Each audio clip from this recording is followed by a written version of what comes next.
Hi guys, welcome to Hardest Info channel. Today I have TCL 50SA and I want to show you how manage your Google passwords on this device. Open Google Chrome application and tap on the three dots on the right corner. There, scroll down and choose Settings option and there, Password Manager. As you can see now we have only Facebook password saved. We can press it and use pattern to get connect to that. In it, we can copy our email, copy our passwords, or after we press this size icon, our smartphone shows us password which remember.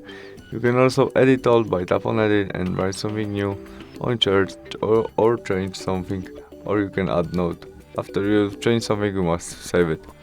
You can also delete password which our smartphone remember by delete and confirm by delete passwords. And that's all. Thanks for watching. See you soon. Bye.